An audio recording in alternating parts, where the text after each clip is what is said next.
За прв пат после 6 години средношколците и основците оваа учебна година ќе ја стартуваат со учебници по сите наставни предмети. Старите и парталави книги ќе се менуваат со нови по барање на училиштата, најави министерката Весна Јаневска.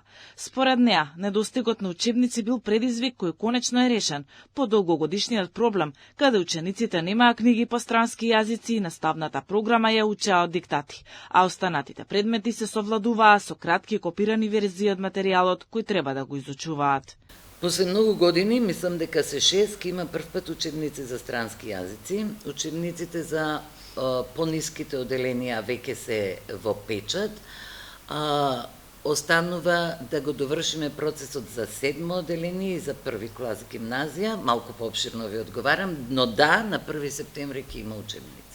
Јаневска најави и промени при уписите во училиштата. Од идната година учениците ќе се запишуваат само електронски.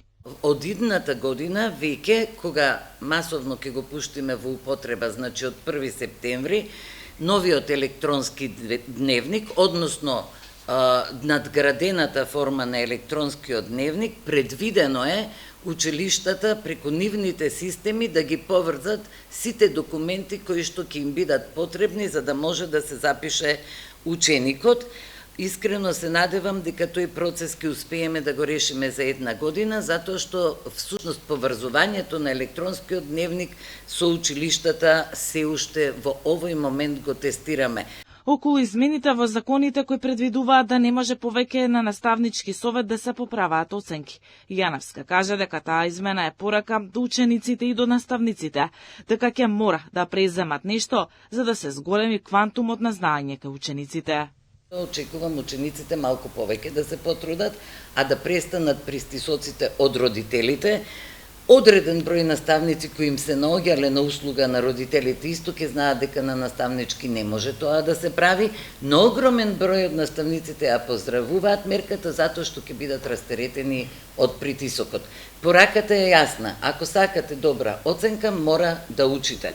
Од Министерството за образование се пофалија за сработеното дека за една година просветните работници добија покачување на платите за околу 25%.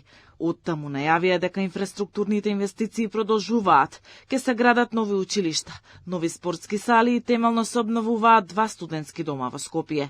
Над 50 училишта ќе добијат фотоволтаици, а до крајот на годината ќе продолжи изградбата на Финки и Факултетот за физичка култура, но и ќе почнат да се градат кампуси за Универзитетот Мајка Тереза во Скопје и за Медицинскиот факултет во Штип.